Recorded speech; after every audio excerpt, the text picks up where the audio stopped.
Alright, welcome to another edition of What the Fuck Happenings here in Mendham, I guess. Anyway, so subject is not free will, but it's sort of about free will. Just the ideas that come out of the conversation about whether or not human beings should be held to any standard or that they have any responsibility for their functionality, as if the thing itself should get what it deserves, frankly, and that whether that's necessary, okay, that we need to have justice or fairness or deserve have something to do with it. And I'm making the simple argument that we do need reward and punishment as machines, that we respond to rewards and punishments, and that a civilization, if it's going to be maintained, has to reward and punish. It has to kind of oblige its citizens to evolve to the standard of functionality that's necessary to maintain the civil order and functionality in terms of whatever it is we're doing here. Okay, so I would argue that about the only thing you can do here is try not to make too big a mess. And so if we want to try to minimize the amount of mess, we have to minimize the amount of poor behavior, and the way to minimize the amount of poor behavior is to discourage it, frankly, or encourage sufficiently the good behavior. So however you want to look at it. Somehow you have to make the outcomes better for people who do the right thing versus what happens to you if you do the wrong thing. Not complicated. It doesn't really have anything to do with blame or punishment. It just really has to do with preserving some idea of deterrence, you could argue. So that sort of deals with the Sapolsky side of the free will argument, where there's a bunch of people who understand that we don't have any free will, that we are robots, that we are just byproducts of how we have interacted in the world. And the fact is, you can't, in some way go back in the past and fix people. So the fact is they're broken, they do stupid things, and the question is, what should a civilization do about stupidity, you could say. And again, my simple argument is you have to do something or you'll end up with more of it. So you have to do something to discourage it.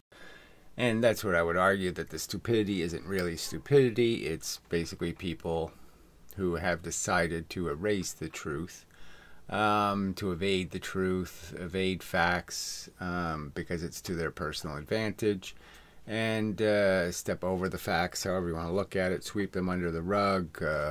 That this isn't really about being truly ignorant, it's about being truly shitty. So there's even more reason not to get too much of a panic about the fact that you have to do something negative to create a positive result. And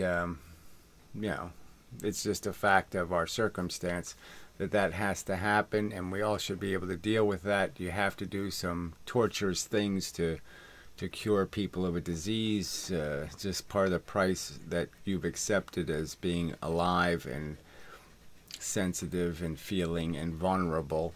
And again, that's not a decision I would defend, that people have defended creating living things, but I'm certainly going to argue if they're going to do it, they ought to do it right. And the only way to do it right is to contain their living things in a civilization and not to let it turn into chaos and shit. That's just cruel. Oh, come on. Computer should be working. Damn it. Damn it. It's working yesterday. Oh, shit. Alright, should be back. Anyway. Linux. So. Works for a while, and then it's all of a sudden it doesn't work anymore. Anyway, so where was I? Okay, so yeah, so there's more to the subject. It's not just about some idea of whether there's a God and he's controlling our will, or whether there's some kind of singularity that makes sure that human beings know better and they somehow have to violate their know better genes to become assholes, or any kind of bullshit like that. I would simply argue that yes, we're obviously programmed one little event in our life at a time, and then we have a disposition that can make us more or less vulnerable in terms of we can be emotional people or unemotional, and lots of things like that that can make us more triggerable by our little circumstances that happen to us. You know, it's just the difference between people who get seasick and people who don't get seasick, you know, that kind of stuff. I mean, there's obviously innate dispositions that are made worse, and then environment can make us overcome, and you know, we can be beat up as children or we can be beat up as adults, and there's, you know, all of that crap goes into it. But it really is just basically what happens to you is going to decide who you become, and that you don't make you, but the environment makes you. So, you know, you see somebody being an asshole and you say, boy, I don't want to be an asshole. It looks bad. It's, you know, stupid looking. So maybe I'll try not to be stupid looking, you know.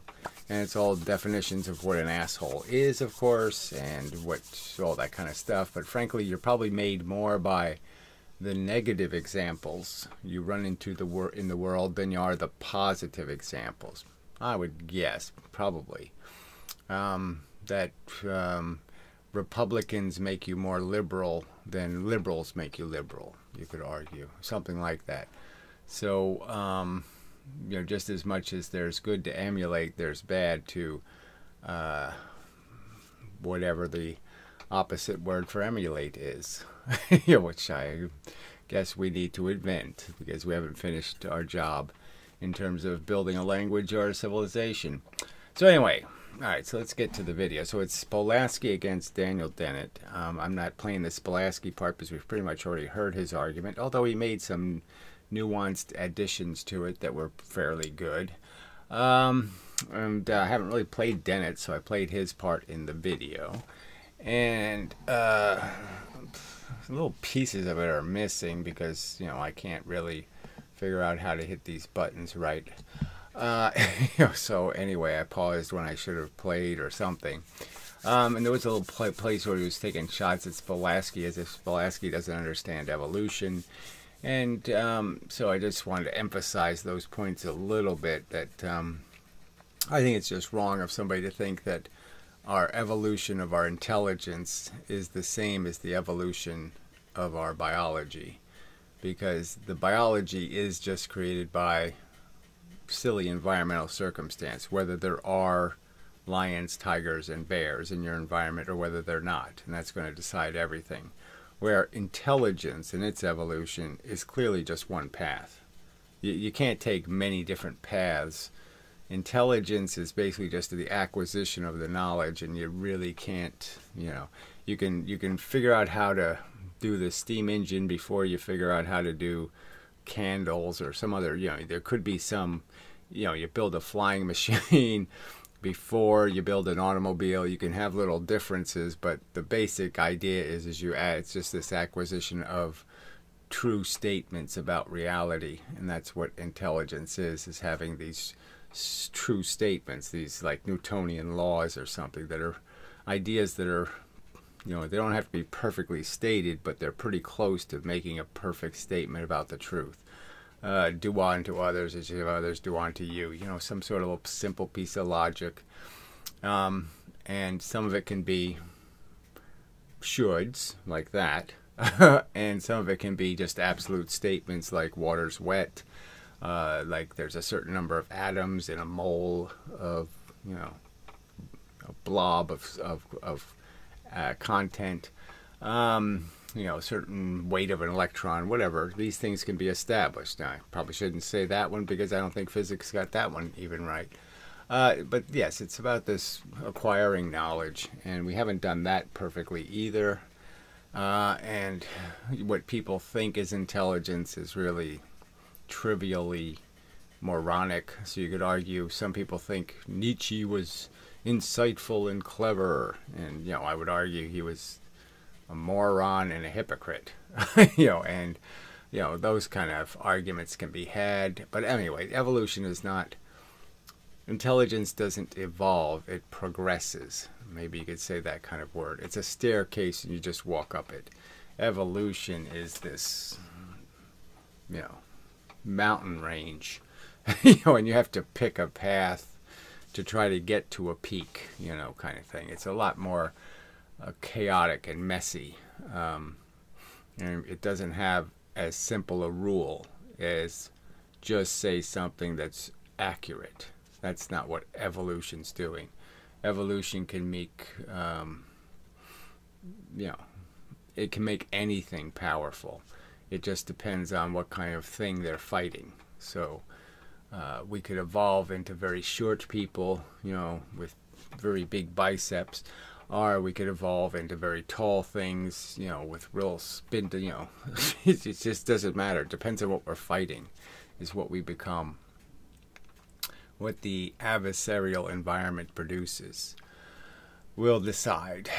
All right, so that's probably enough of that context. So let's play some of the video. And, I almost am tempted to play, just because I'm very curious about the Sapolsky guy's response, because Dennett was kind of rude, frankly. Yeah,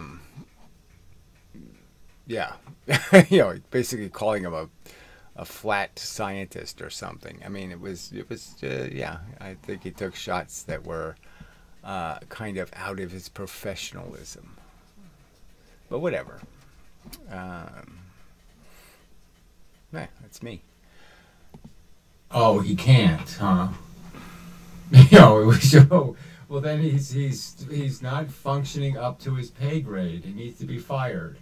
Right. So just basically just saying, okay, so we know that the circumstance exists that people are goofballs or whatever you want to call them, failures.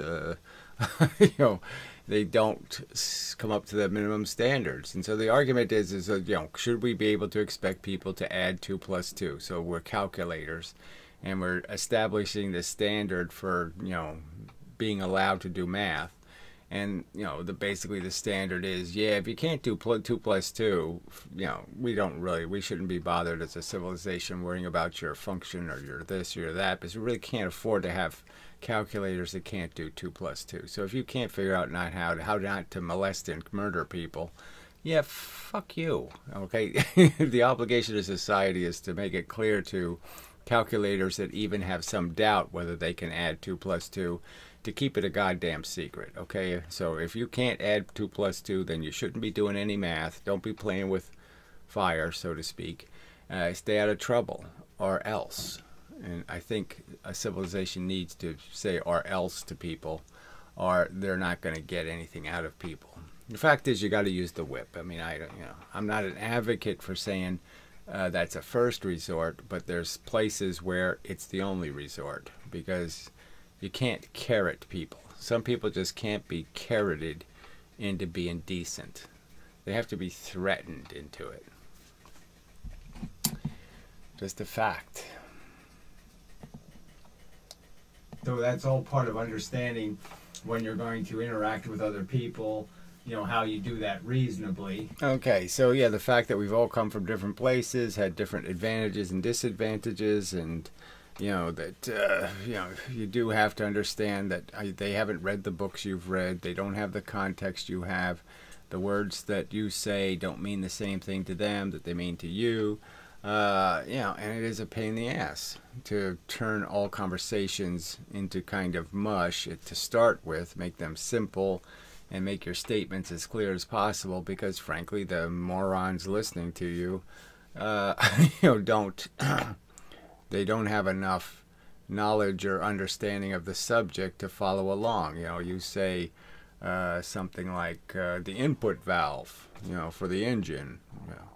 They have no clue.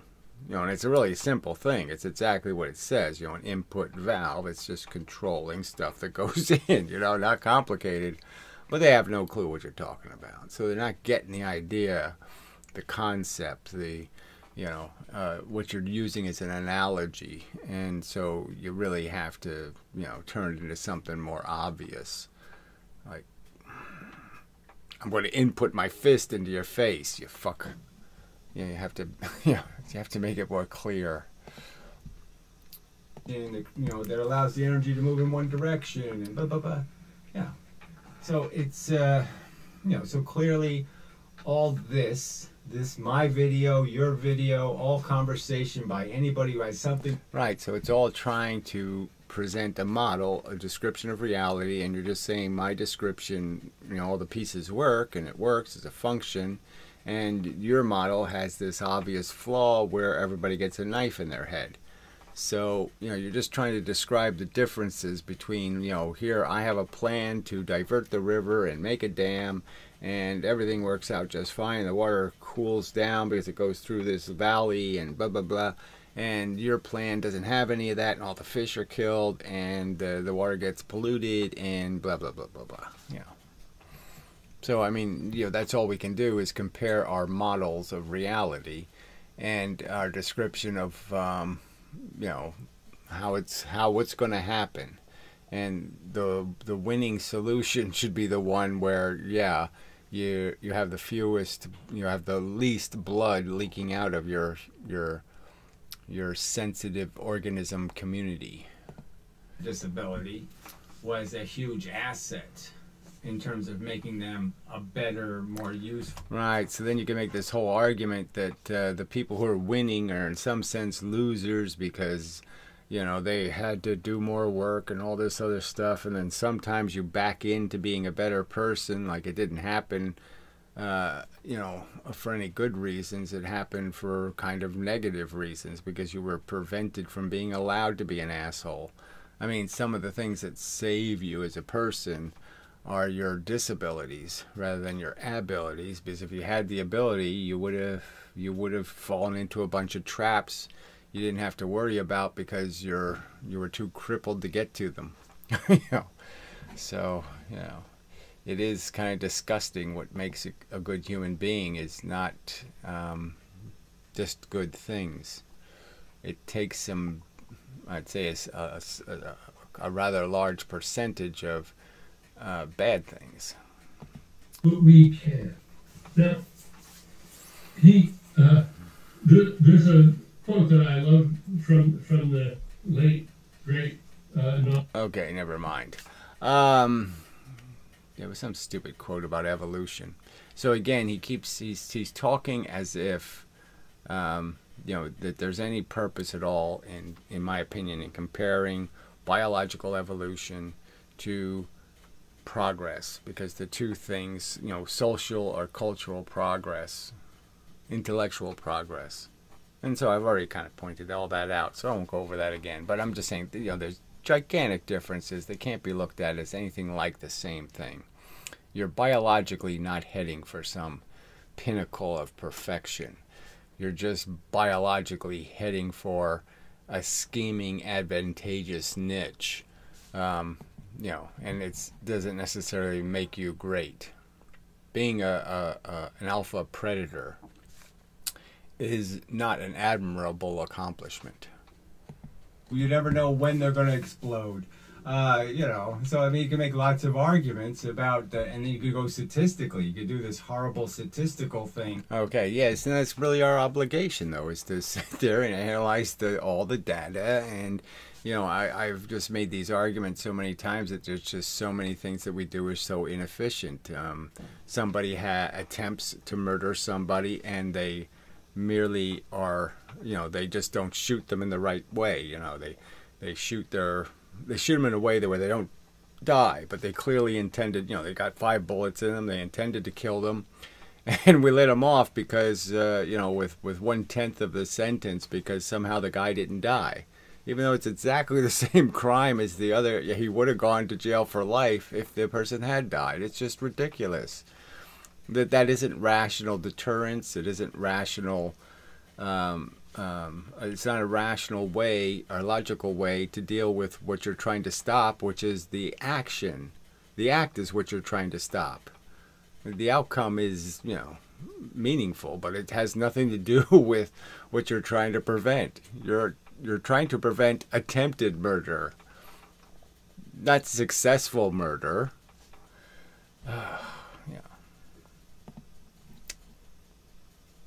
Of what it'll take to keep you running.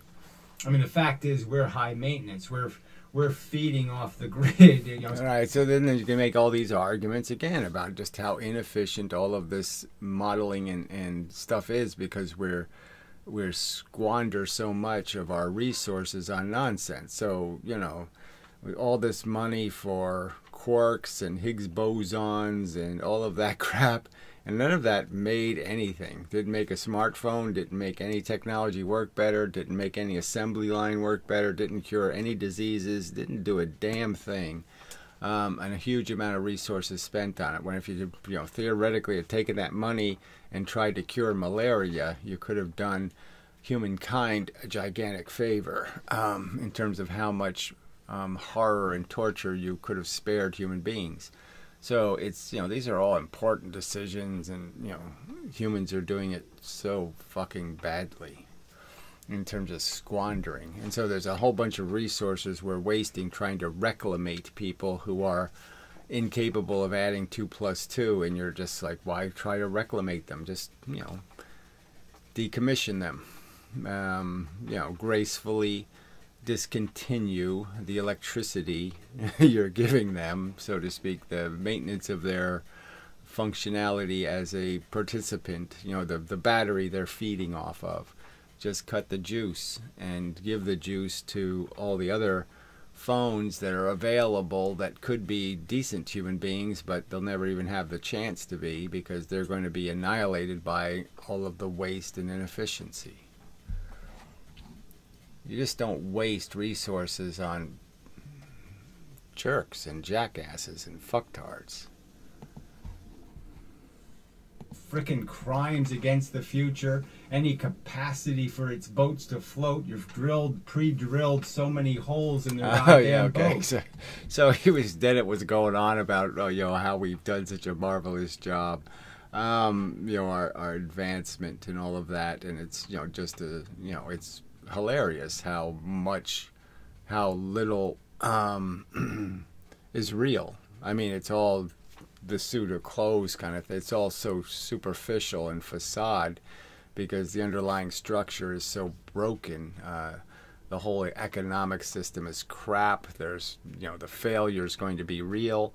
The global warming thing, again, people are just erasing the facts and just pretending they haven't stolen from the future of their children that they say I love them and they're so precious, and they don't give a shit.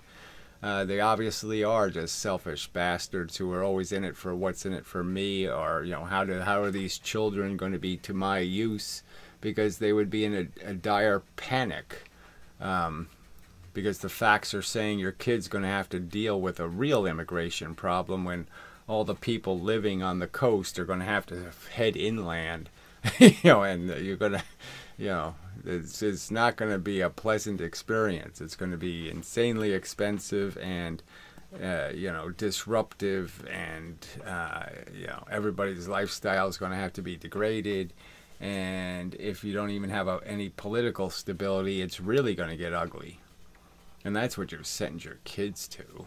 And, this whole idea that there's something about our civilization to sit there and be proud of is rather ridiculous.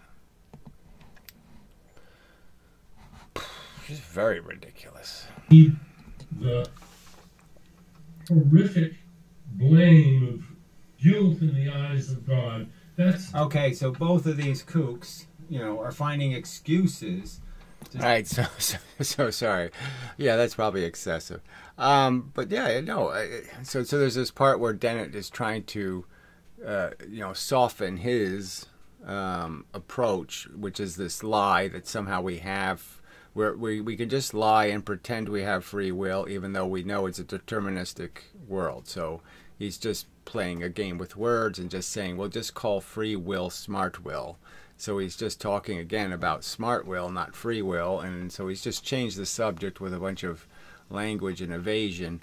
And then he kind of backtracks from that in terms of sort of, trying to make some statement where, oh yes, I'm not blaming assholes for being assholes.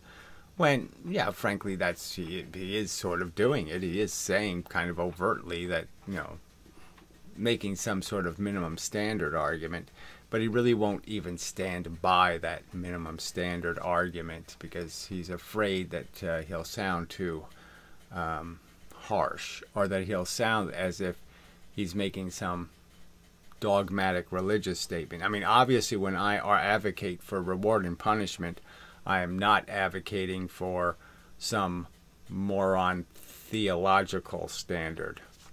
You don't throw Galileo into prison. Okay, that's not the behavior of a human being that you're supposed to be punishing. Is somebody who thinks well and does good logic, who tells the truth, frankly.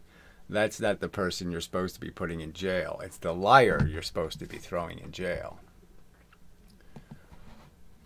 You should first have no reason to be hiding, okay? And you should have nothing to hide. All right, so that's another one of these, that's a social argument, not really a deep philosophical one, where I'm just exploring the possibility of advancing to a world where we aren't all hiding from the government, hiding from each other, and pretending, oh yeah, we support justice and fairness as long as you don't know how I'm cheating, and what little games and schemes I've got going.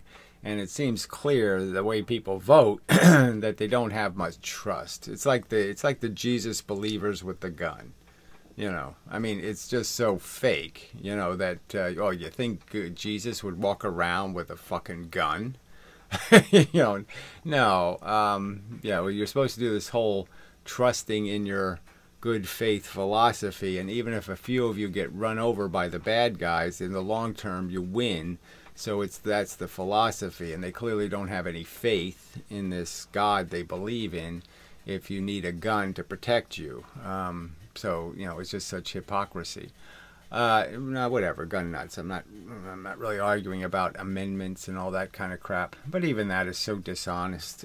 There's just you can't really talk about any of these political subjects because the dishonesty of people is just so just ruins all vocabulary and conversation.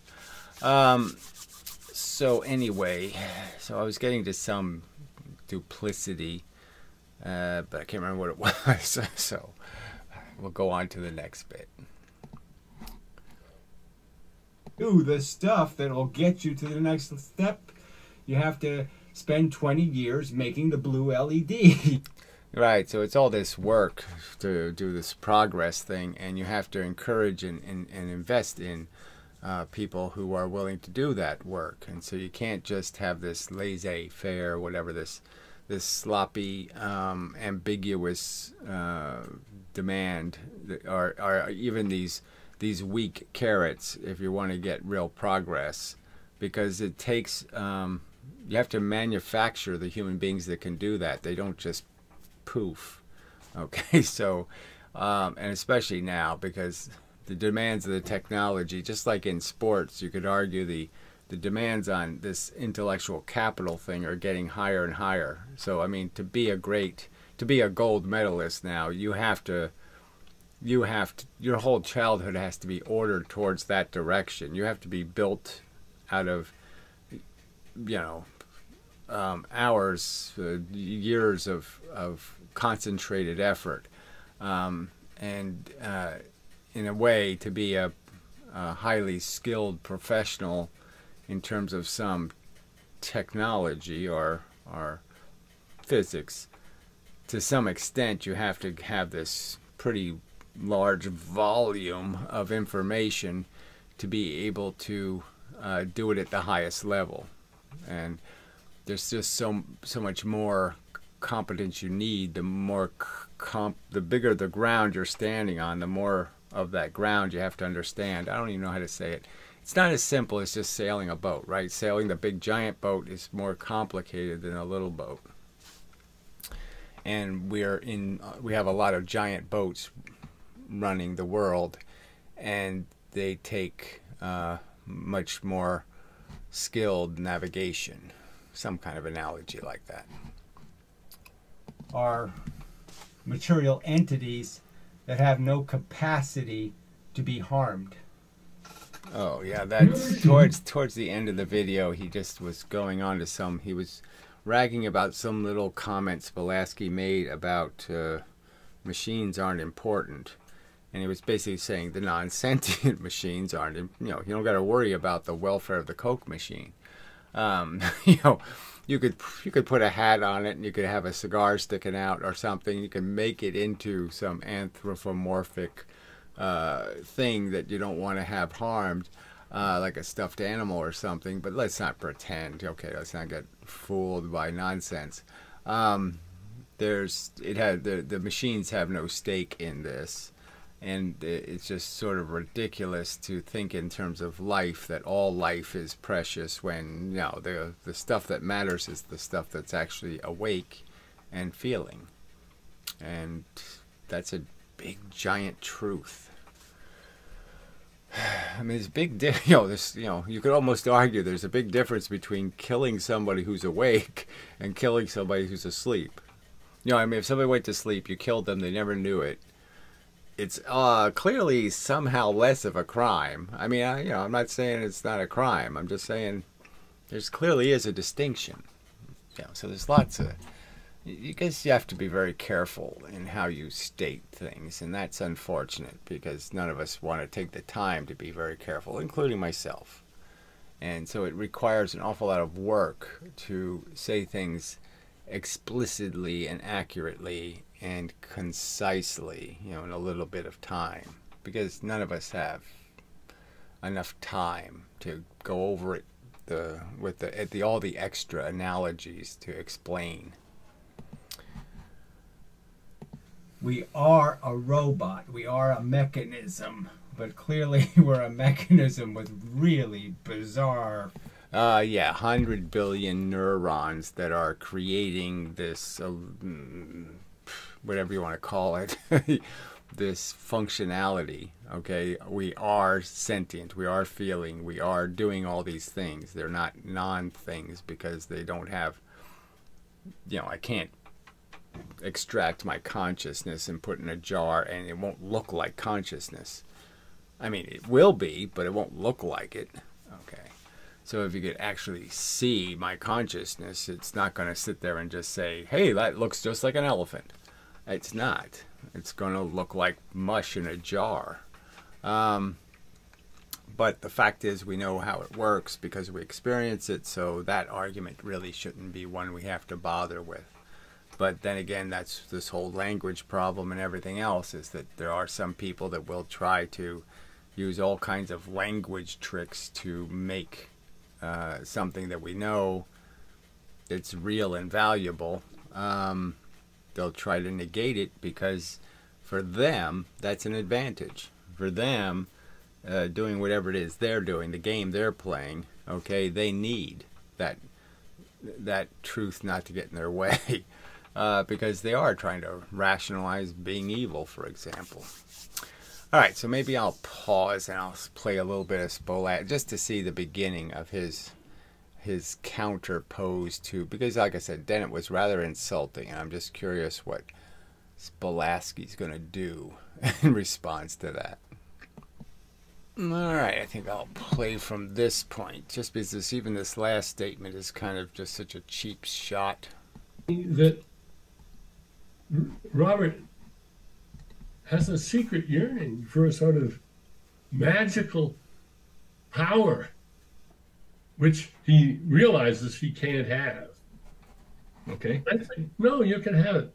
All right, so clearly Sapolsky's arguing that we are limited in our power, and that's the whole point. We don't have a free will. We don't have guideposts. We don't have built-in mechanisms that make us enlightened or smart, and that if we're going to do any of that stuff, we have to do it. So that argument is quite clear that it's not going to happen by accident. It's going to happen because you make those paths more treadable, that we as a civilization open those doors, okay? It's just that simple. So, it's just silly for him to make the accusation that Sapolsky's arguing for some wish when he's arguing for the exact opposite, which is the practical fact that if you don't want psycho killers, then don't make them.